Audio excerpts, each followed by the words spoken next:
Chemical coordination and integration chapter में आज के सेशन में हम डिस्कस करेंगे थायराइड ग्लैंड। ठीक है, ये एक इम्पॉर्टेंट टॉपिक है।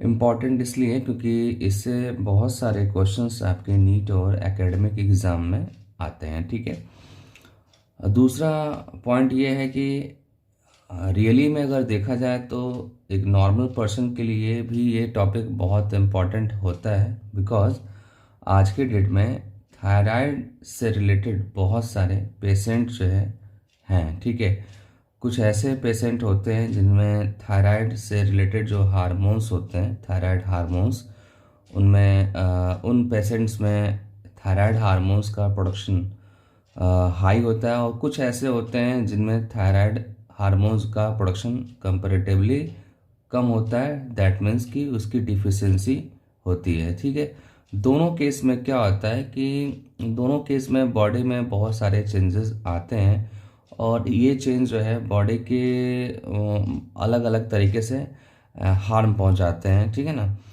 तो उस लेवल पे भी क्या है, ये एक इम्पॉर्टेंट टॉपिक है। ठीक है, फिलहाल हमारा जो मोटिव है वो मोटिव ये है कि नीट के क्वेश्चन सॉल्व करना और as well as academic question solve करना। तो उसके लिए मैं स्टार्ट करता हूँ टॉपिक को।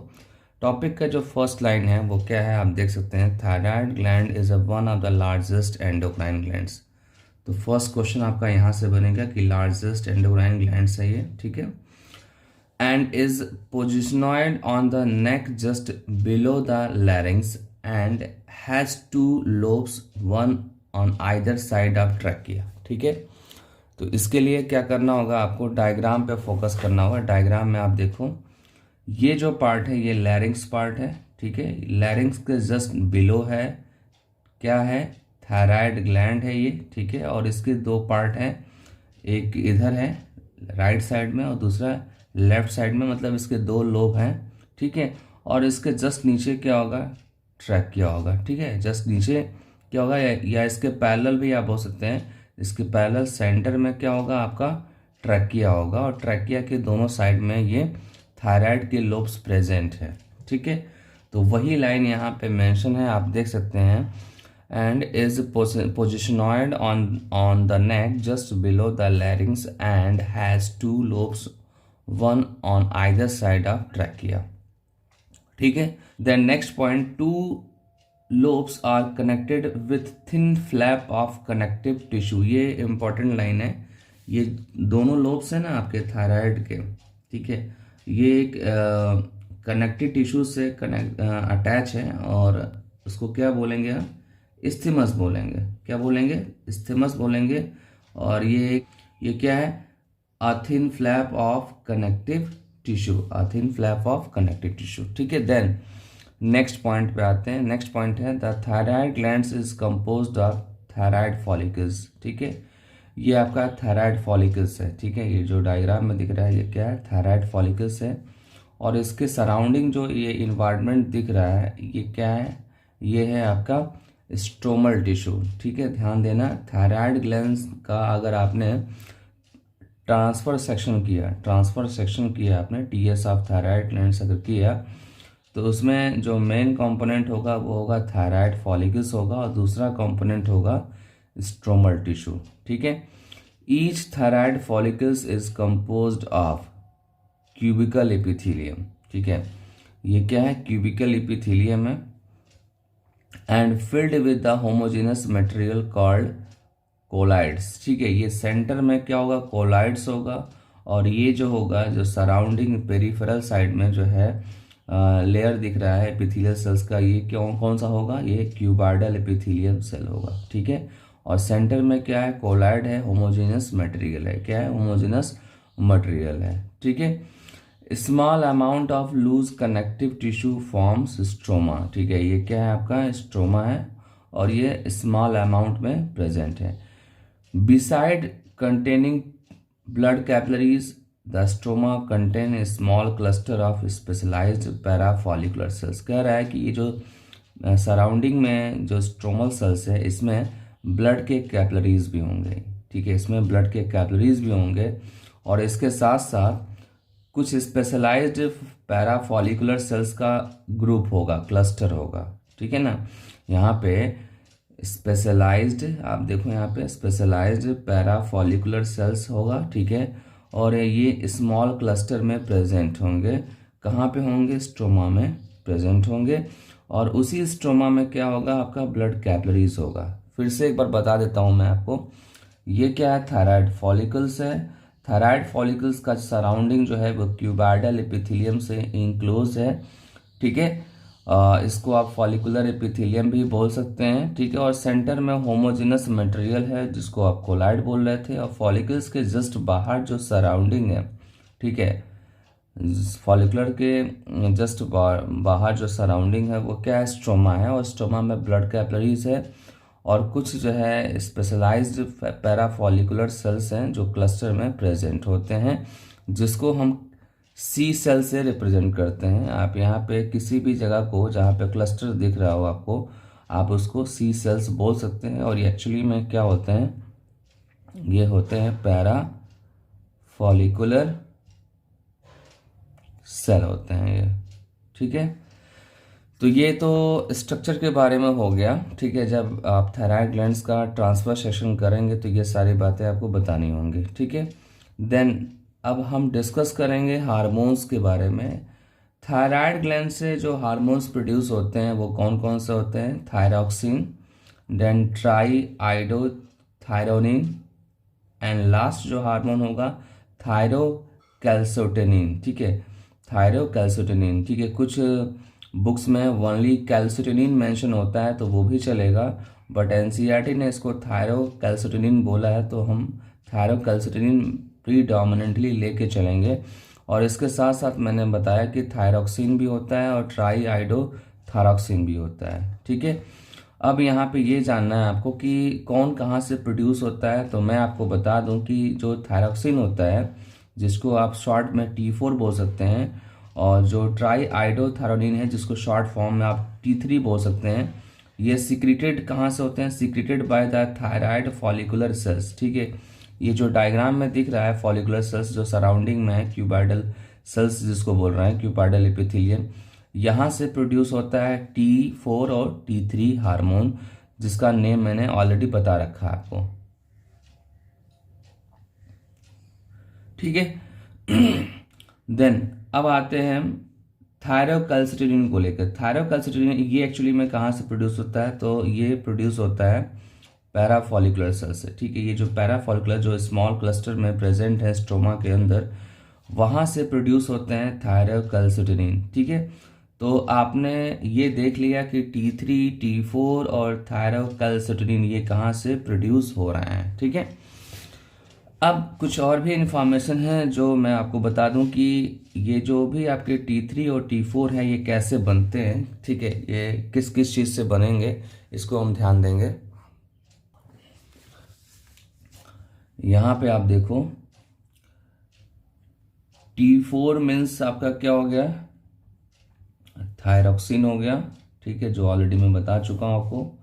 और T3 का मतलब है आपका, मतलब उसका जो फुल फॉर्म है ट्राई आइडोथायरोनिन, ठीक है। और ये दोनों जो हैं ये किससे डिराइव होते हैं? एरोमेटिक अमीनो एसिड से, ठीक है। ये भी एरोमेटिक अमीनो एसिड से डिराइव होते हैं। और यहाँ पे पर्टिकुलर कौन सा एरोमेटिक अमीनो एसिड है आपको पता है ना कि एरोमेटिक अमीनो एसिड जो है वो 3 होते हैं, ठीक है, जो मैंने बायोमोलिक्यूल्स चैप्टर में आपको बताया था, फेनाइल एलानिन, ट्रिप्टोफान और टायरोसिन, ठीक है। यहाँ पे कौन सा एरोमेटिक अमीनो एसिड इन्वॉल्व है?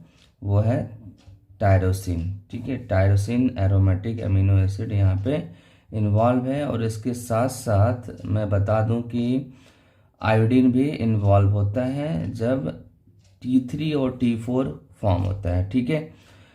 आयोडीन के मॉलिक्यूल्स टायरोसिन के साथ अटैच होंगे और देन T3 और T4 बनाएंगे, ठीक है। T3 में 3 आयोडीन इन्वॉल्व होता है, ठीक है। और T4 में जो है 4 आयोडीन इन्वॉल्व होता है या अटैच होता है, ठीक है। तो ये चीज़ ध्यान देना होगा। यही लाइन यहाँ पे मेंशन है, both are iodinated form of an amino acid tyrosine, ठीक है, मतलब T3 और T4 are iodinated form of an amino acid, ठीक है ना, टायरोसिन।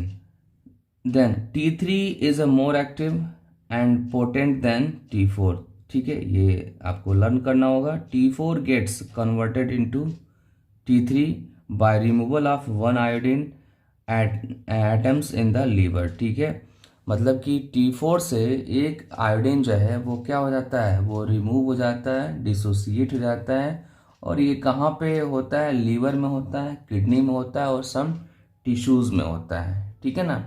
T4 से T3 का कन्वर्जन होता है, ये चीज़ ध्यान देना होगा आपको, ठीक है। देन नेक्स्ट पॉइंट है जो ऑलरेडी मैं डिस्कस कर लिया हूँ, वो क्या है, thyrocalcitonin is secreted by C cells of the thyroid gland, जिसको मैंने यहाँ पे डायग्राम में बता रखा है ऑलरेडी, ठीक है। देन नेक्स्ट पॉइंट है, it is secreted in response to high blood calcium level, ठीक है, मतलब दैट मीन्स कि हमारे जब ब्लड में कैल्शियम का अमाउंट इंक्रीज होगा तो कैल्सिटोनिन जो है ये प्रोड्यूस होगा, बिकॉज ये क्या करता है, ब्लड में कैल्शियम का कॉन्सेंट्रेशन लो करता है, ब्लड में कैल्शियम का कॉन्सेंट्रेशन लो करता है, ठीक है, और इसलिए इसको हम बोलते हैं कैल्शियम लोअरिंग हार्मोन्स। क्या बोलते हैं, calcium lowering hormones. Next point, it is secreted in response to high blood calcium level, ठीक है, ये ऑलरेडी डिस्कस कर लिया है। It suppresses release of calcium ions from the bones and lower the calcium level in blood, ठीक है, मतलब कि बोन में जो कैल्शियम होता है वो अकॉर्डिंग टू फिजियोलॉजी वो क्या होता है, बोन से वो रिलीज होता है, और रिलीज होके कहाँ पे आता है, वो ब्लड में आता है, ठीक है।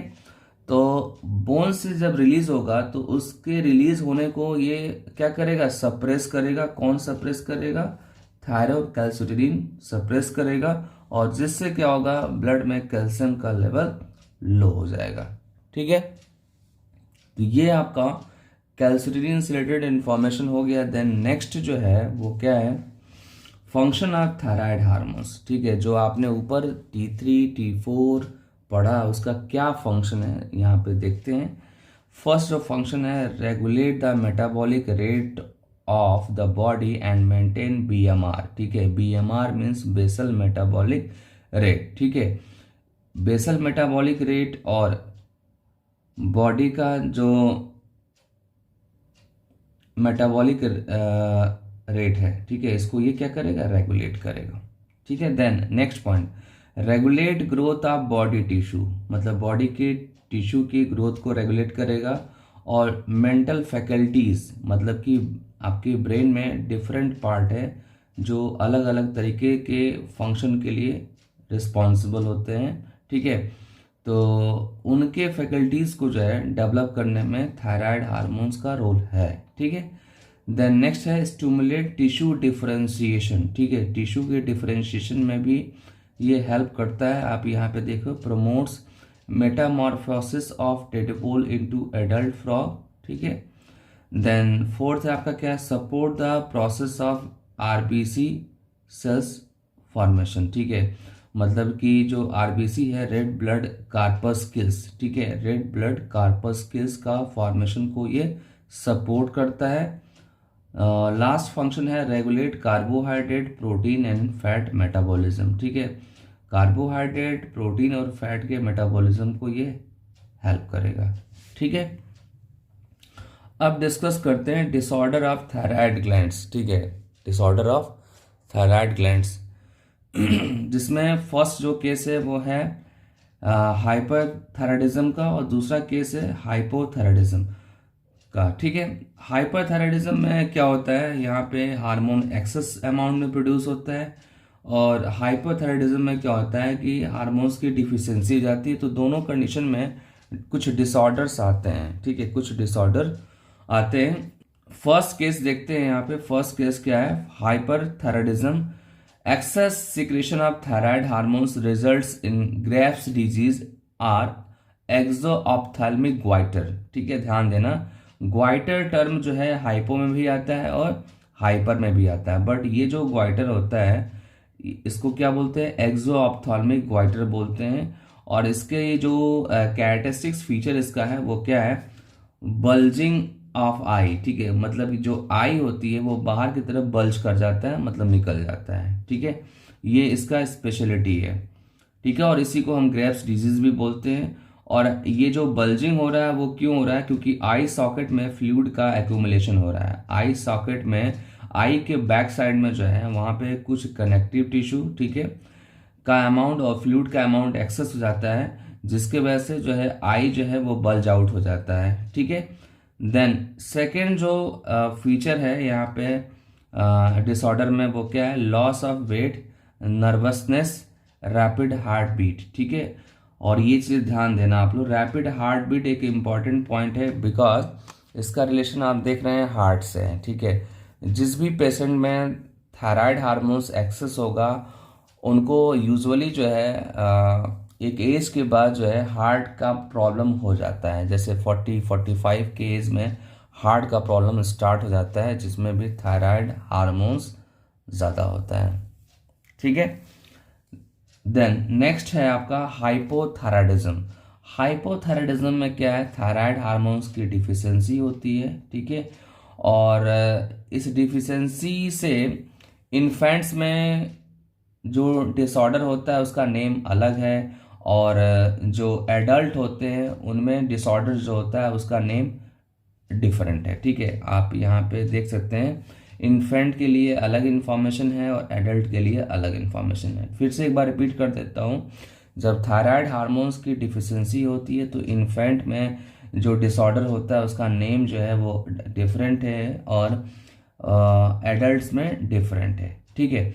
वैसे मैं बता दूं कि हाइपोथायराइडिज्म की जो स्टार्टिंग होती है, मतलब हाइपोथायराइडिज्म जब हो जाता है, डिफिशियंसी ऑफ थायराइड हार्मोन्स को आप बोल रहे हैं यहाँ पे, तो जब ये डिफिशियंसी हो जाती है तो स्टार्टिंग में क्या होता है, सिंपल ग्वाइटर होता है, ठीक है।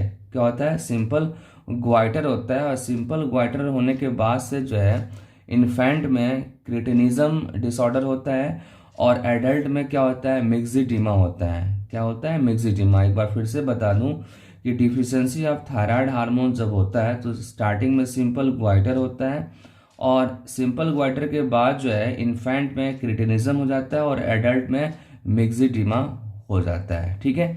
अब यहाँ पे ध्यान दो आप लाइंस को, यहाँ पे deficiency of thyroid hormones causes cretinism in infants, ठीक है। इसमें तो कुछ ज़्यादा नहीं समझना है, इसलिए यहाँ पे सिर्फ आपको डिसऑर्डर का नेम रटना है, और ये इन्फेंट में होता है। और इसमें होगा क्या, सिम्टम्स आर रिटार्डेड ग्रोथ, ठीक है, मतलब ग्रोथ रिटार्ड हो जाएगा, अनडेवलप्ड सेक्स ऑर्गन हो जाएगा, मेंटल रिटार्डनेस हो जाएगी, ठीक है। देन आप यहाँ पे देखो, myxoedema of Gull's disease is cause by the deficiency of thyroxine, ठीक है। In adult it is characterized by the puffy appearance due to fat accumulation in subcutaneous tissue, ठीक है। मतलब ये एडल्ट में क्या होता है, एडल्ट में स्किन के जस्ट नीचे जो है सबक्यूटिनियस टिश्यू होते हैं, ठीक है, और वहाँ पे फैट का एक्यूमुलेशन हो जाता है, और जिससे बॉडी क्या होती है, बॉडी का एक पफी अपीयरेंस बनता है, ठीक है। देन नेक्स्ट पॉइंट है lack of alertness, lack of alertness, slow heart beat, ठीक है, स्लो हार्ट बीट। तो आप देख सकते हो कि हाइपोथायराइडिज्म मतलब कि डिफिशियंसी ऑफ थायराइड हार्मोन्स का भी रिलेशन किससे है, हार्ट से है, ठीक है, क्योंकि इसकी डिफिशियंसी होगी तो हार्ट बीट रेट स्लो हो जाएगा, ठीक है। देन आप यहाँ पे देखो सिंपल ग्वाइटर, ठीक है, इसको आप क्या बोलेंगे, iodine deficiency goitre is the enlargement of thyroid glands में लीड टू क्रिटिनिज्म और मिक्सिडिमा। मतलब पहले सिंपल ग्वाइटर होगा, देन क्रिटिनिज्म और मिक्सिडिमा होगा, बट क्रिटिनिज्म कहाँ पे होगा, इन्फेंट में होगा, मिक्सिडिमा कहाँ पे होगा, एडल्ट में होगा, ठीक है। तो ये टोटल आपके डिसऑर्डर ऑफ थायराइड ग्लैंड्स के पॉइंट्स हैं जिसको आप अच्छे से लर्न करेंगे, ठीक है। अब इसके बाद से हम डिस्कस करेंगे पैरा थायराइड ग्लैंड।